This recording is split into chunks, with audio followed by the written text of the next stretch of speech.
que vimos en la semana de endocrinología. Y como vimos en clase, empezamos viendo de arriba hacia abajo a partir de la hipófisis y veíamos que el tema del adenoma hipofisiario tiene algunas características que son importantes de repasar. Uno es que en la mayoría de las veces van a ser funcionantes 70% de las veces, es decir, capaces de producir hormonas. Entonces, de ese 70%, la mayoría van a ser prolactinomas. Entonces, tumores productores de prolactina y por tanto va a haber datos de la propia hiperprolactinemia. Si se trata entonces de tumores productores de hormona de crecimiento, puede ser gigantismo o puede ser acromegalia. En tercer lugar, tenemos a los productores de corticotrofina o ACTH que condicionan el llamado síndrome de Cushing, que en estos casos, cuando la etiología es esta, se le llama enfermedad de Cushing. Y finalmente, en último lugar, aquellos tumores productores de tirotrofina o TSH, que van a representar entonces la principal causa de hipertiroidismo secundario, es decir, que se presenta por una lesión a nivel de la hipófisis. Entonces, algunas de las manifestaciones de estos adenomas van a depender de su producción hormonal. Otras van a depender de la compresión a estructuras cercanas. La característica es la hemianopsia bitemporal por compresión al quiasma óptico. Pero también pueden afectarse pares craneales que se encuentran cerca de la silla turca, el tercero, el cuarto, el sexto. Puede presentarse una cefalea, que en este caso sería una cefalea con datos de bandera roja, o si hay compromiso del frontal, entonces alteraciones en la conducta. En relación con la hiperprolactinemia, decíamos, una causa pueden ser los tumores productores de prolactina, son los más importantes, pero los más frecuentes, la causa más frecuente de hiperprolactinemia patológica son los fármacos. Ahí entran varios grupos de fármacos como los procinéticos, los antipsicóticos, antidepresivos, entre otros. Entonces, van a ser la principal causa patológica más frecuente y más relevante o importante, como lo menciona la guía, van a ser los prolactinomas, estas neoplasias que decíamos que tienen esa capacidad de producir la hormona. Entonces, y dentro de las causas fisiológicas, pues lo más frecuente es la gestación y el puerperio durante la lactancia. Además, otras causas que hay que recordar, las lesiones en el hipotálamo, toda lesión que condicione daño o compresión al hipotálamo o al tallo hipofisiario, se le conoce así, como efecto del tallo. También puede ser insuficiencia renal y hepática. Además, hipotiroidismo primario por aumento de TRH, que a su vez puede estimular la liberación de prolactina. Y finalmente, las crisis convulsivas también como causa de esta entidad. Las características clínicas van a variar de acuerdo a si se trata de mujeres u hombre. En el caso de la mujer, lo más frecuente es que se presente con amenorrea, galactorrea. Puede ser desde oligomenorrea, opsomenorrea, junto entonces con la galactorrea.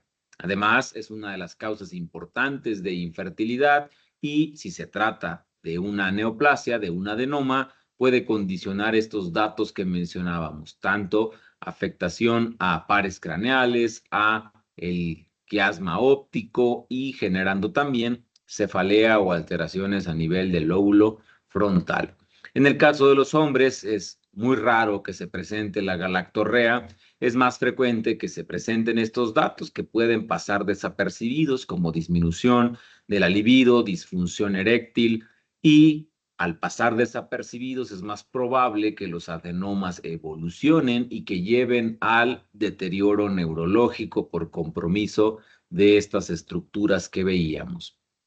Para el diagnóstico, si se trata de una mujer en edad fértil, lo primero es prueba de embarazo. En caso de que no, entonces prolactina, medimos los niveles. Estos niveles nos pueden orientar acerca de las probabilidades etiológicas. Si se trata de elevaciones discretas de 25 a 100, es más probable que sean fármacos como los procinéticos que mencionábamos, que sea funcional, ya sea por estimulación a nivel del tórax, de la glándula mamaria o del pezón, o que se trate de lesiones a nivel de la hipófisis, pero menores de 1 centímetro, los microprolactinomas.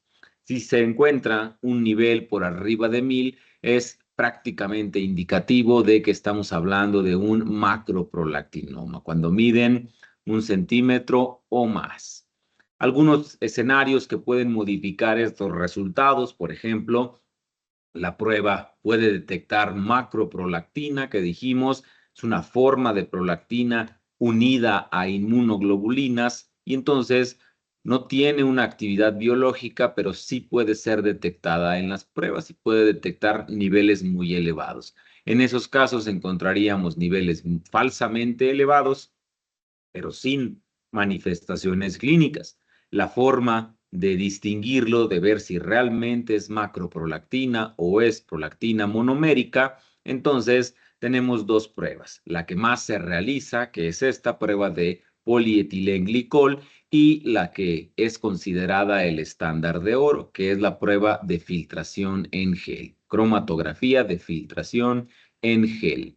Otro escenario es que, al contrario, sea mucha la prolactina monomérica que se está produciendo, que se saturan los anticuerpos que las miden en las pruebas y entonces detectan niveles falsamente disminuidos. Se le conoce como efecto Hook o efecto de gancho. Cuando se sospeche que es el paciente que tiene muchos síntomas o que tiene una lesión muy grande y que tiene niveles relativamente bajos a lo que se esperaría. Entonces se sospecha el efecto de gancho y lo que hay que hacer es prueba de dilución 1 a 100.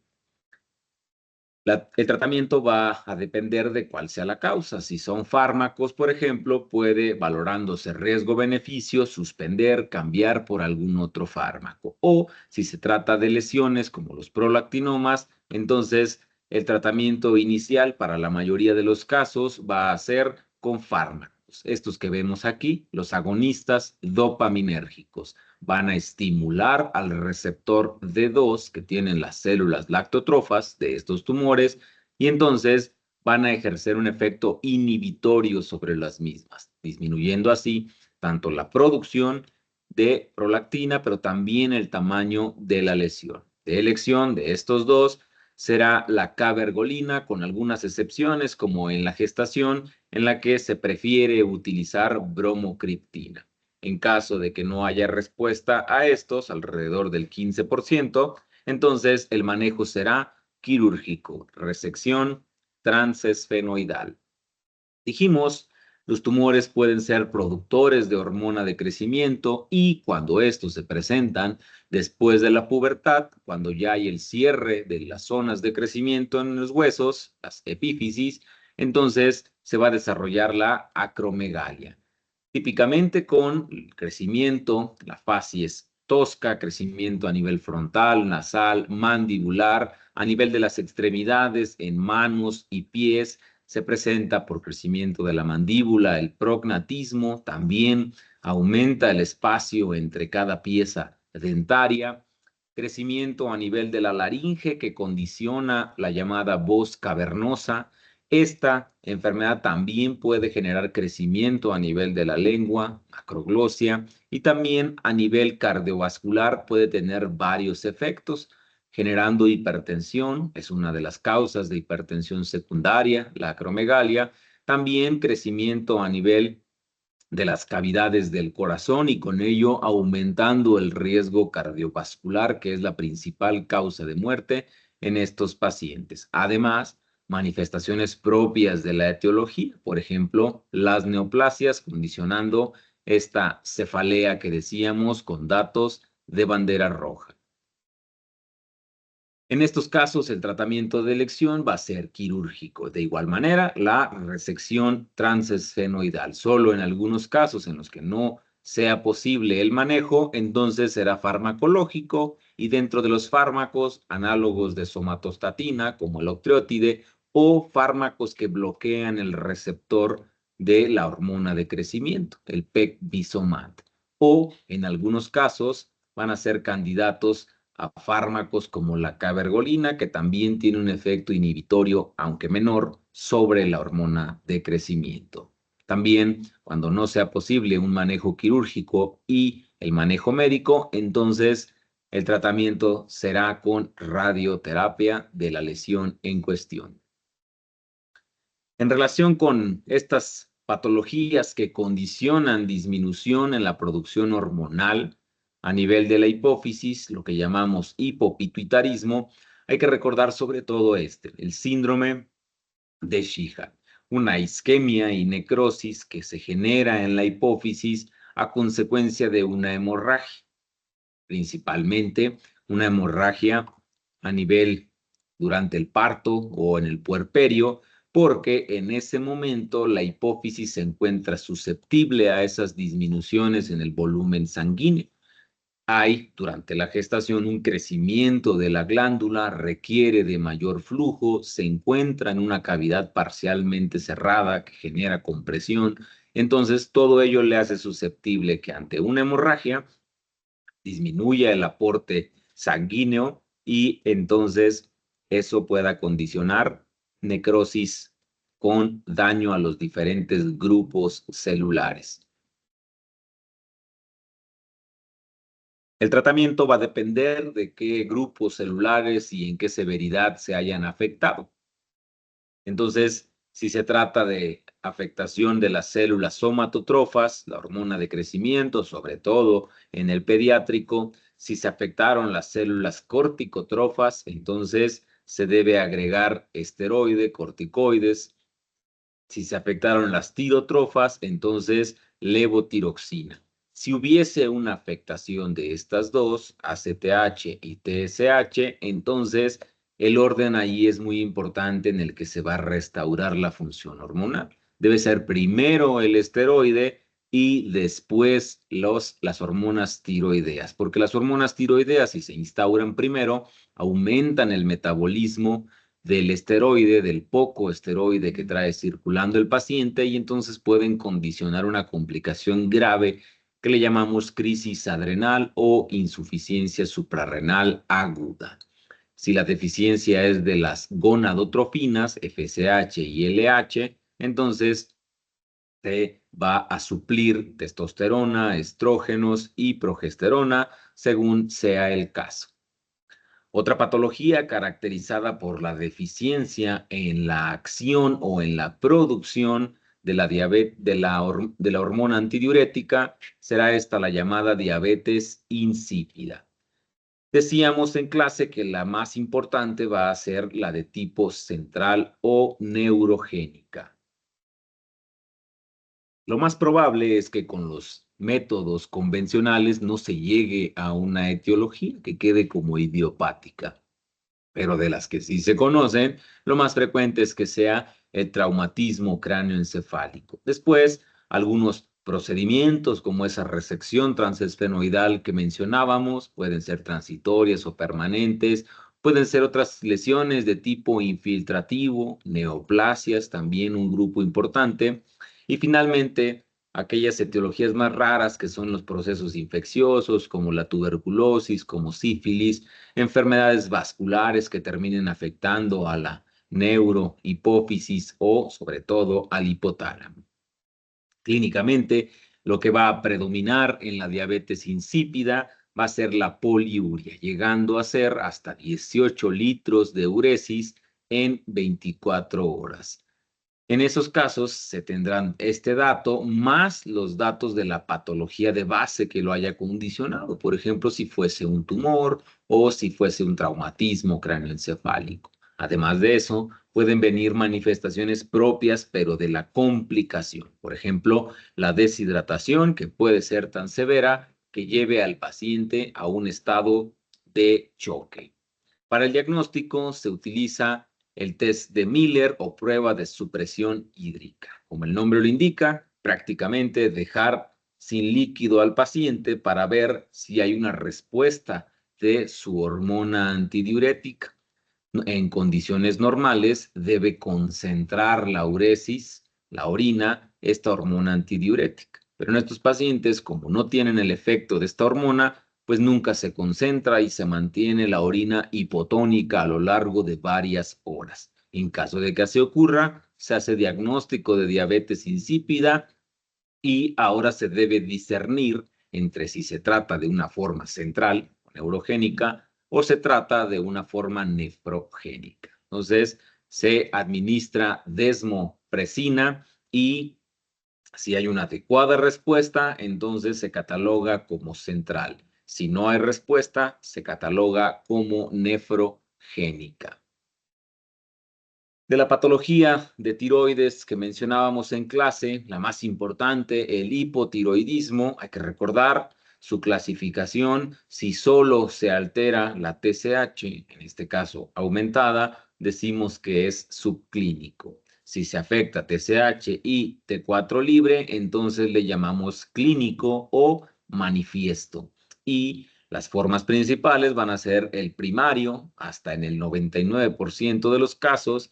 Entonces, el problema estará en la tiroides propiamente. Y el secundario, cuando esté afectada la adenohipófisis.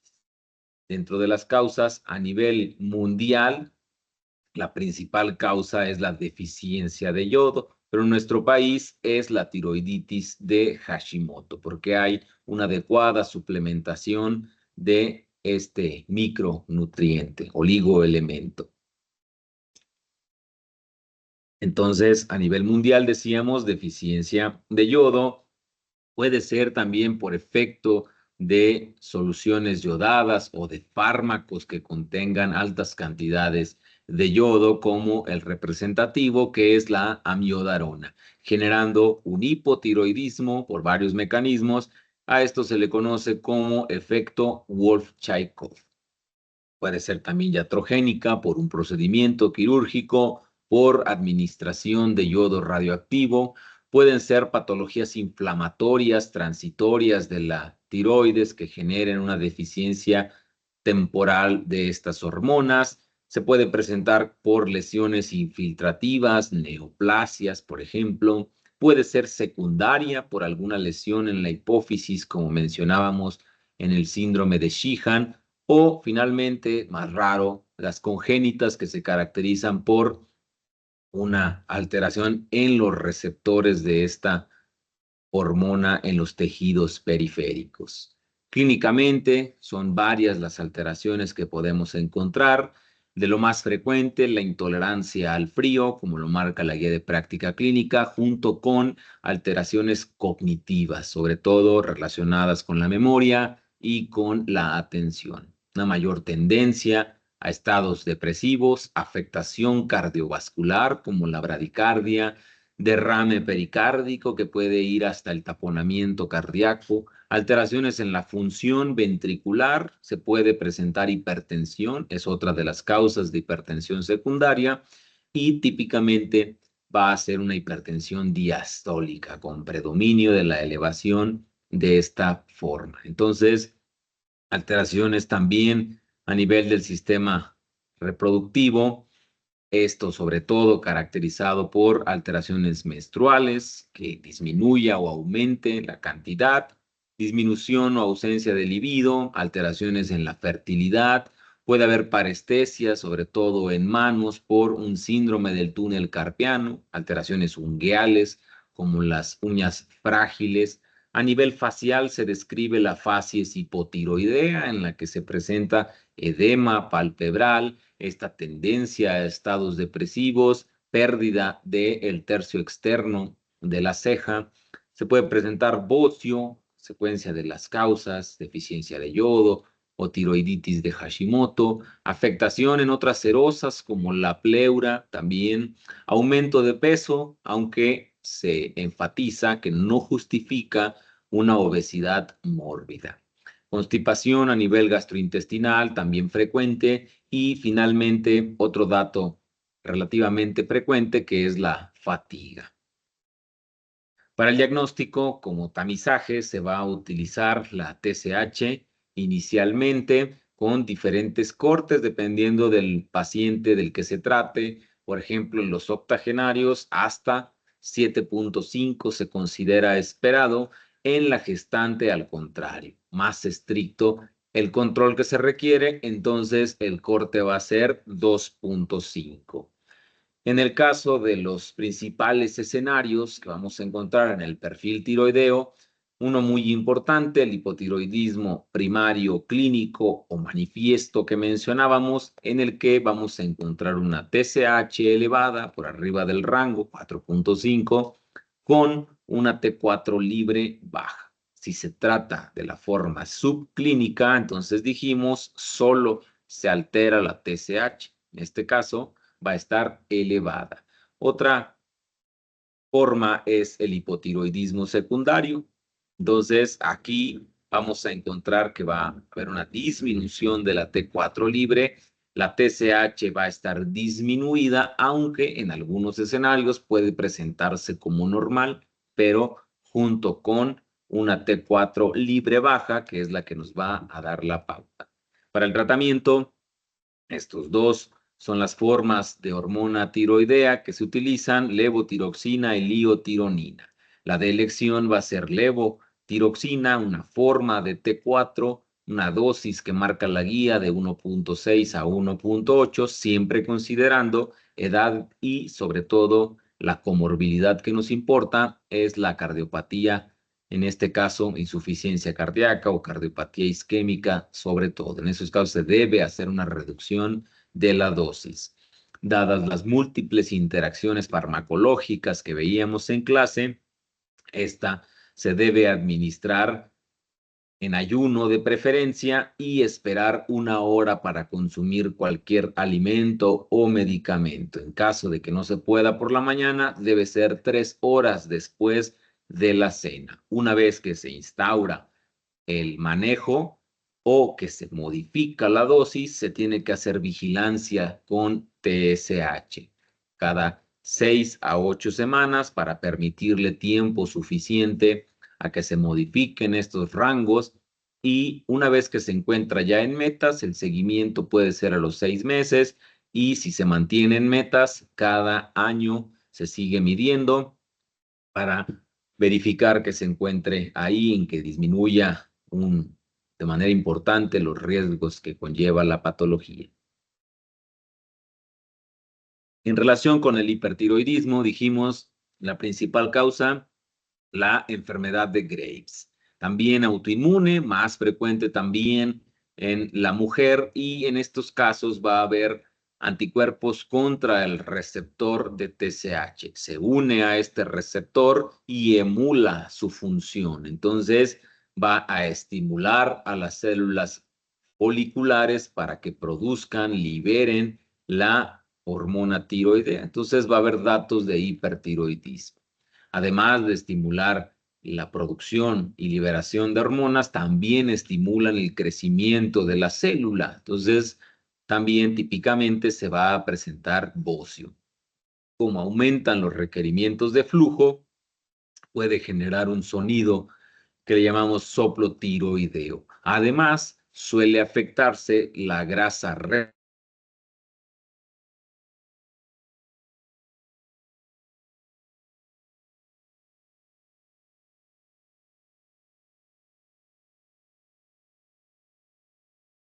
afectar al nervio óptico. Otro de los datos que se describen como característicos es el mixedema en las extremidades inferiores, sobre todo. Entonces, un edema con apariencia en piel de naranja. Entonces, bioquímicamente lo que vamos a encontrar es lo contrario. Vamos a ver que hay una TSH suprimida o incluso indetectable con una T4 libre aumentada. El tratamiento va a depender de la etiología. Si se tratase de la más frecuente, enfermedad de Graves, entonces, como primera línea, las tionamidas.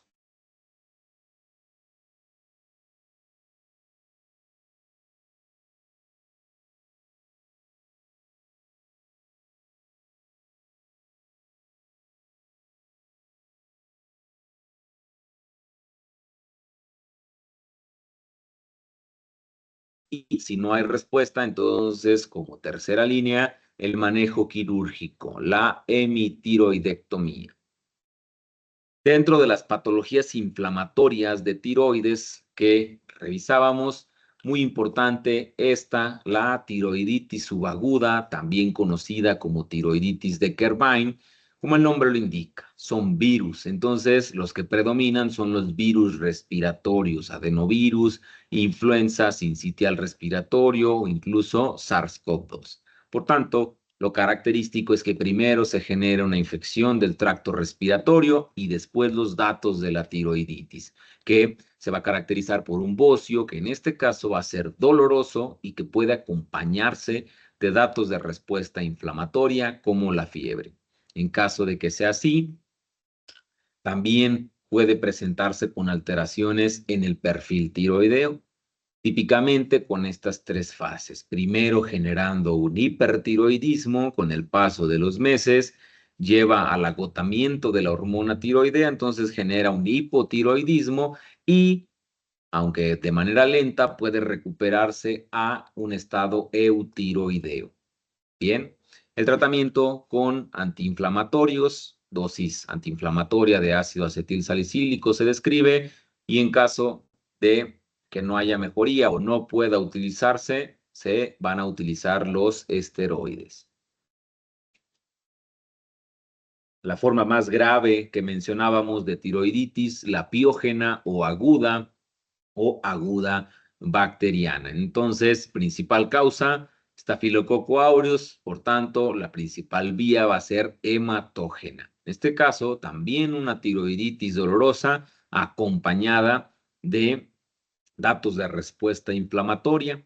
Se trata de una urgencia, por tanto, debe recibir antibióticos de amplio espectro por vía intravenosa porque puede condicionar complicaciones graves como lo es la mediastinitis. En caso de que se identifiquen colecciones en esa zona, deben ser drenadas para que haya una adecuada respuesta. Vimos en este gran tema, diabetes mellitus, muy importante, los criterios para el diagnóstico. Hay que recordar que desde la entidad que suele precederle, la forma tipo 2, esta llamada prediabetes o hiperglicemia intermedia. Hay que recordar los cortes que se utilizan para el caso de la glucosa de ayuno, 100 a 125, para el caso de la curva de tolerancia a la glucosa con 75 gramos de glucosa anhidra a las 2 horas, se va a encontrar de 140 a 199 y en el caso de la hemoglobina glicada de 5.7 a 6.4. Como criterio, entonces, para diabetes propiamente, cambian los cortes y se agrega un cuarto criterio. Vamos a ver que la guía de práctica clínica nos marca que para el tamizaje, la hemoglobina glicada, que en este caso 6.5 o más, la glucosa de ayuno 126 o más, la curva también con 75 gramos a las 2 horas de 200 o más, o el que se agrega, que es una glucosa aleatoria al azar, que evidencie una cifra de 200 o más, pero en presencia de síntomas de hiperglicemia, a 5 Ps, o que tenga una crisis hiperglicémica como la cetoacidosis o el estado hiperosmolar hiperglicémico. En esos casos, muy importante aquí, las tres primeras se deben confirmar con una segunda prueba, a excepción entonces de la cuarta. Esta, si se presenta en rango que mencionábamos, establece el diagnóstico.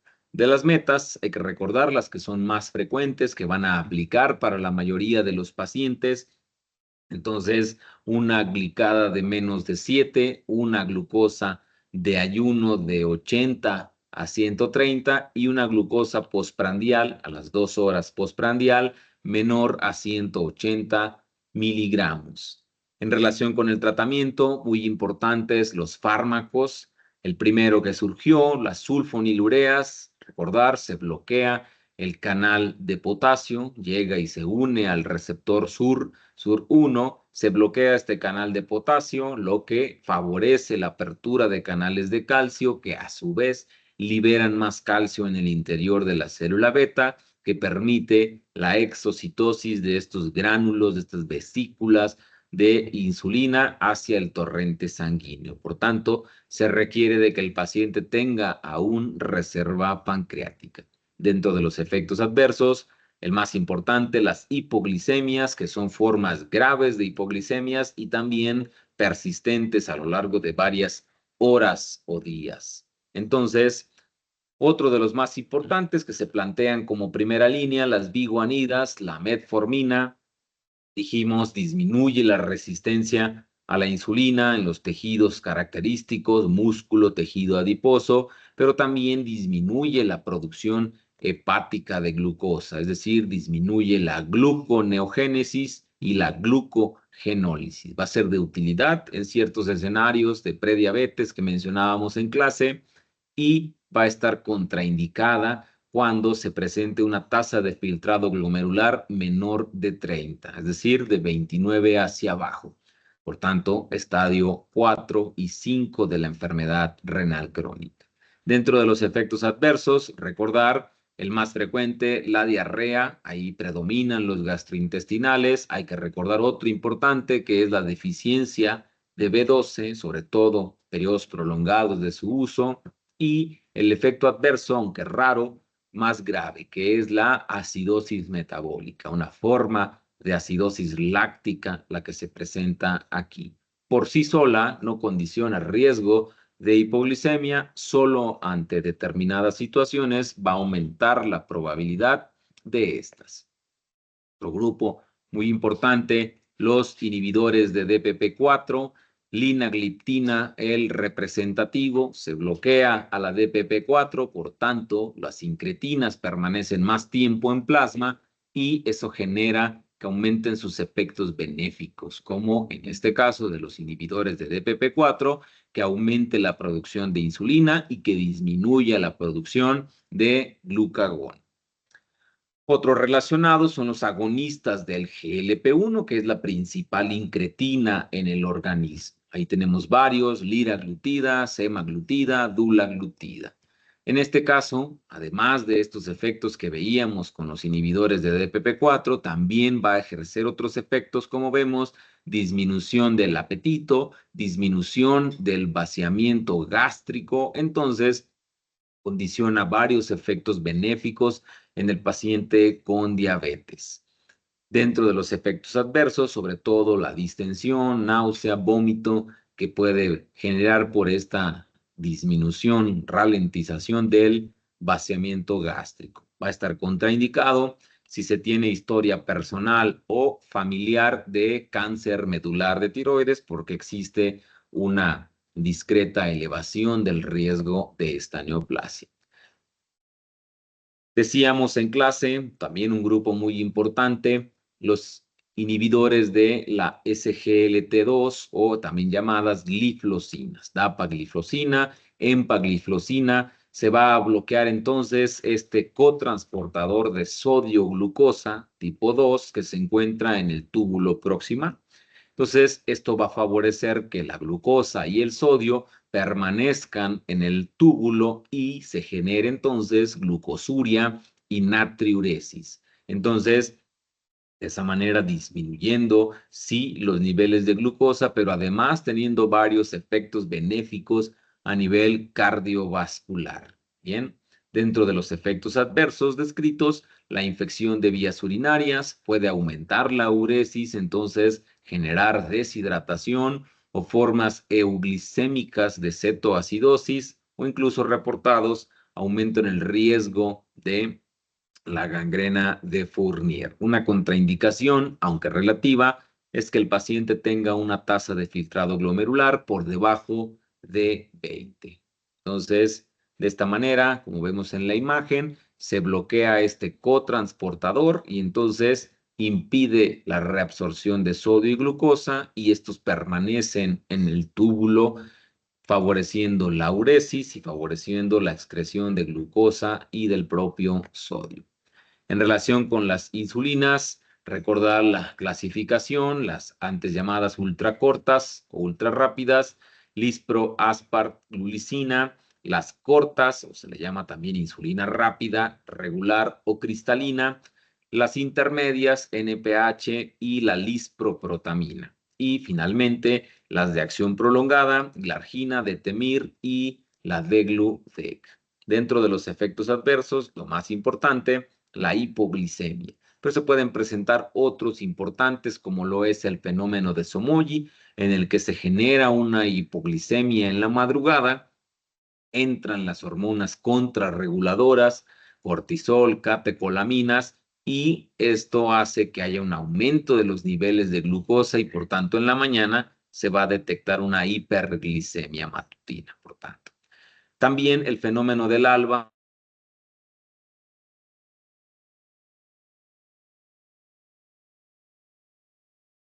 la madrugada. Estos pacientes son más sensibles a los efectos de la hormona de crecimiento, por tanto les condiciona una hiperglicemia por la mañana. Es importante hacer la distinción, tomar una glicemia en la madrugada, si se encuentra baja, es fenómeno de Somogyi, si se encuentra normal o elevada, es fenómeno del alba y por tanto el manejo cambia. En el caso de Somogyi hay que reducir la dosis nocturna y en el caso del fenómeno del alba hay que aumentar la dosis nocturna de la insulina.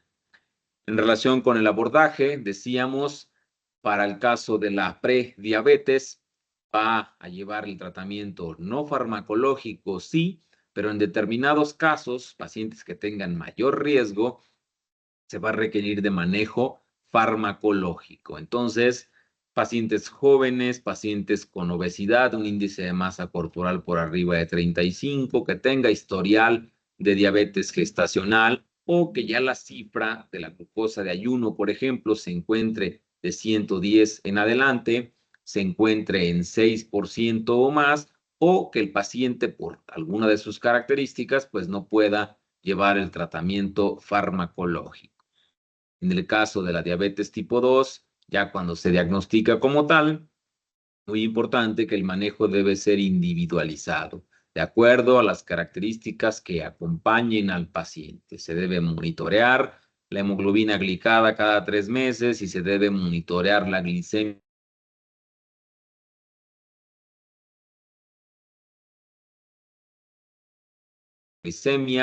y lo que va a hacer al respecto en caso de que se presente.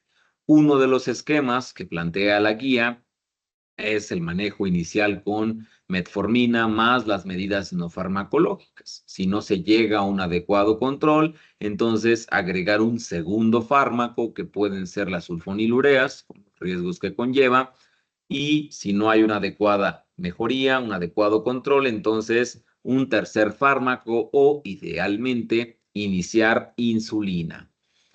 Ciertos escenarios en los que se prefiere utilizar insulina desde una primera instancia, desde que se hace el diagnóstico, sobre todo cuando ya hay datos de que no hay reserva pancreática de insulina. Por ejemplo, el catabolismo, que ya tenga una hemoglobina glicada de 10% o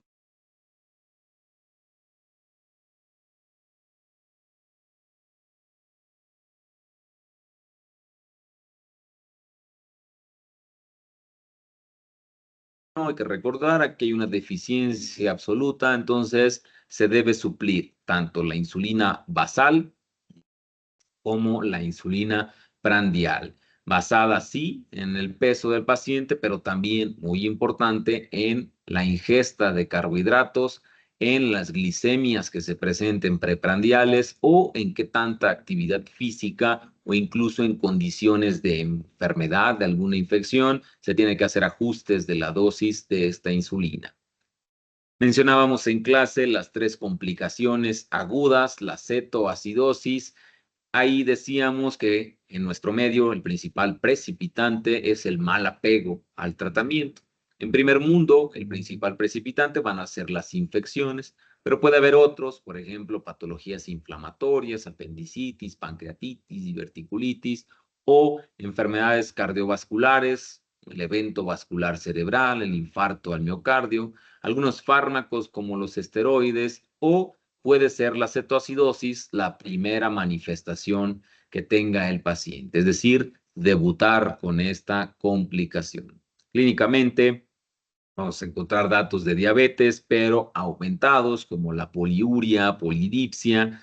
Puede llevar esto a la deshidratación del paciente con alteraciones neurológicas, visión borrosa. Además, datos a nivel de el aparato gastrointestinal, náusea, vómito, que empeora aún el problema del déficit hídrico, dolor abdominal, y puede presentarse una forma de compensación, la respiración acidótica o de Kussmaul, y típicamente también se describe el aliento cetónico o afrutado.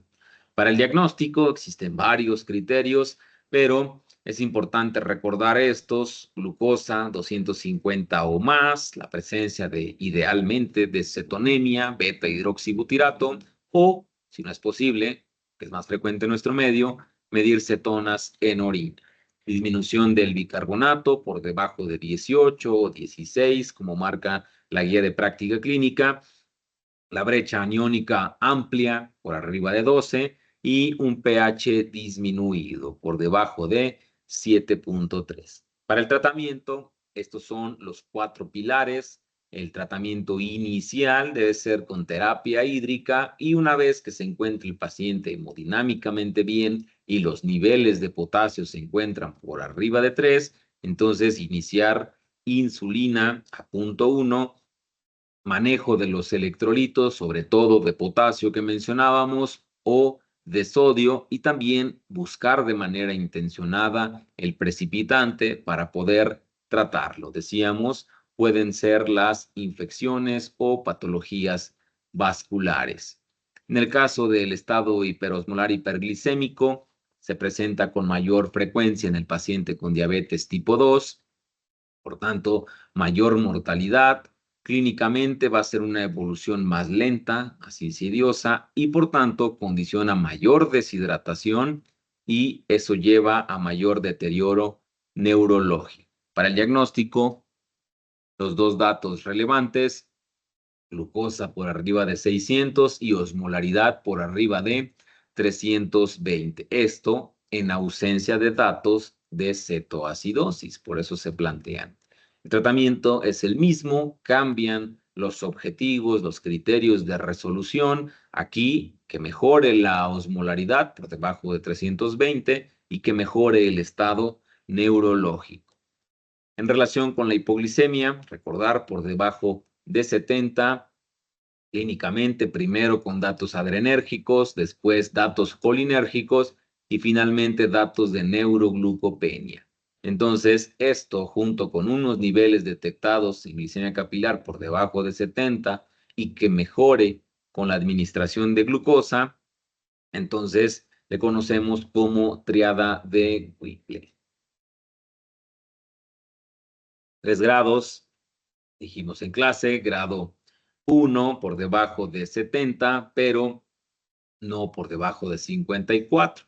Entonces, el paciente es capaz de compensarlo con la ingesta de alimentos, de carbohidratos. En el caso del nivel 2, va a estar por debajo de 54, pero aún es capaz de compensarlo con la ingesta de carbohidratos. A diferencia del nivel 3, en el que ya no es capaz el paciente de consumir carbohidratos y se requiere de manejo o de ayuda de otra persona para que haya una mejoría. En relación con el síndrome de Cushing, recordar, lo más frecuente es que sea exógeno, es decir, que los corticoides vengan de fuera en forma de medicamentos, en forma de suplementos. Entonces va a ser lo más frecuente. En estos casos el diagnóstico va a ser clínico, bien, con la detección de ese antecedente, y vamos a encontrar niveles de cortisol disminuidos, suprimidos en este caso. En el caso del endógeno, lo más frecuente pues van a ser las neoplasias productoras de ACTH, la enfermedad de Cushing, o, segundo lugar, la patología de las suprarrenales, que puede ser un adenoma o un carcinoma. Y finalmente, el más raro, es la producción ectópica de ACTH, sobre todo en los tumores de pulmón microcítico. Dentro de las características de este síndrome, se presentan típicamente la obesidad central, alteraciones menstruales, la facies de luna llena con la jiba dorsal, puede condicionar hipertensión, es una de las causas secundarias, las estrías a nivel de los flancos, miopatía, sobre todo en las extremidades, fragilidad y alteraciones psiquiátricas también será una manifestación importante. ¿Qué debemos hacer en estos casos? 3 pruebas ante la sospecha, la de cortisol en saliva de medianoche, la de prueba de supresión con dexametasona y la de medir el cortisol libre en orina de 24 horas. Se presentan 2 al menos de estas pruebas, entonces se concluye síndrome de Cushing y ahora hay que medir la ACTH. Si se encuentra elevada, entonces sobre todo vamos a buscar a nivel de la hipófisis con un estudio de imagen. Si se encuentra suprimida, disminuida, entonces hay que buscar a nivel de las suprarrenales. El tratamiento pues va a ser dependiente de la causa, si fuese un endógeno, quirúrgico sobre todo, aunque algunos fármacos pueden ayudar, como típicamente ketoconazol, cabergolina o mifepristona. En el caso de lo contrario, la insuficiencia suprarrenal, la incapacidad de producir estas hormonas de la corteza suprarrenal, tenemos formas como la primaria, la más importante, la enfermedad de Addison, la secundaria cuando hay una deficiencia a nivel de la hipófisis, por ejemplo, síndrome de Sheehan que mencionábamos, o cuando se afecta el hipotálamo, le conocemos como terciaria. Hay que recordar clínicamente las 3 hipoglicemia, hiponatremia y la hipotensión. Esto cuando se caracterice por un aumento de la ACTH, por ejemplo, el problema se encuentra a nivel de las suprarrenales primaria, entonces va a haber un aumento de la ACTH, de la estimulante de melanocitos, y esto condiciona hiperpigmentación. El tratamiento, reponer las hormonas deficientes, vigilando los efectos adversos de estas y en situaciones agudas administrar dosis de estrés. En el caso del hiperaldosteronismo, recordar la principal causa son los tumores productores de aldosterona, síndrome de Cohn, y dentro de sus manifestaciones, sobre todo hipertensión con hipocalemia. Y esta, a su vez, condicionando alteraciones a diferentes niveles. El tratamiento, si se trata de la neoplasia, quirúrgico, acompañado de este fármaco que bloquea los receptores de aldosterona, la espironolactona. Otra patología de las suprarrenales, pero en este caso puede ser de la médula suprarrenal, el feocromocitoma, cuando esta neoplasia productora de catecolaminas es a nivel de las suprarrenales, entonces se le llama así. Cuando es fuera de esta, entonces le llamamos paraganglioma. La triada, cefalea, palpitaciones, diaforesis. Para el diagnóstico, medimos metanefrinas, se van a encontrar elevadas y después hay que ir a buscar la lesión con estudios de imagen. Se puede encontrar asociada, sobre todo a estas 4 patologías, la neoplasia endocrina múltiple, la 2A y la 2B, también al síndrome de von Hippel y a la neurofibromatosis tipo 1, donde además del feocromocitoma se presentan estas alteraciones. El tratamiento va a ser quirúrgico, pero con una preparación previa con este fármaco, la fenoxibenzamina.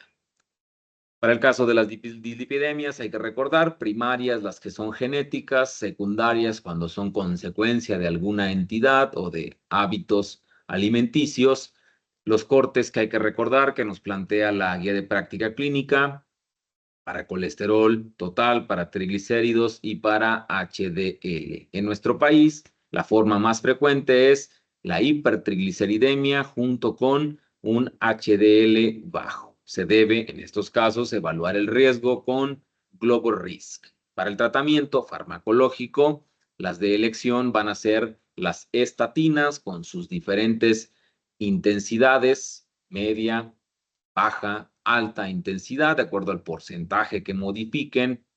Entonces, de acuerdo al riesgo cardiovascular, se elige alguna de estas.